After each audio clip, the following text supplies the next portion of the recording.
నమస్తే అన్న, అందరికీ నమస్తే. నిన్న జరిగిన ప్రెస్ మీట్, బీజేపీ వాళ్ళు పెట్టిన ప్రెస్ మీట్ ఏదైతుందో అది ఎంత విడ్డూరం అంటే అర్థం కాని ప్రెస్ మీట్. అది వాళ్ళు ఎందుకు పెట్టిరో వాళ్ళకన్నా అర్థమవుతుందో లేదో. డెవలప్మెంట్ ఎవరైనా చేయొచ్చు, ఫండ్ ఎవరైనా తీసుకురావచ్చు, కానీ చెప్పే విధానంతో చెప్పాలి, చెప్తున్న విధానంతో చెప్పుకోవాలి. మరి అలా విధంగా చెప్పకుండా ఇంత మేమే చేసినామన్నారు.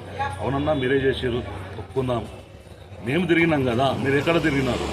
మేము మా ఎమ్మెల్యేతో పాటు వివిధ రైల్వే శాఖ డిపార్ట్మెంట్ అక్కడికి ఆఫీసుల దగ్గరికి వెళ్ళినాము. తర్వాత ఏఓసీ రోడ్లు అవుతున్నాయో ఏవో రోడ్ల కోసం ఆర్మీ ఆఫీసర్ని కలవడం జరిగింది. తర్వాత కౌకూరులో స్కూల్ దగ్గర ఒక ల్యాండ్ ఇష్యూ ఆర్మీ వాళ్ళది ఉంటాయి కూడా, దానికోసం కూడా వెళితే వాళ్ళందరూ మంచి రెస్పాండ్ అయ్యి వాళ్ళు కూడా స్పందించి ఆ ప్రాబ్లమ్స్ అన్ని క్లియర్ చేయడం జరిగింది.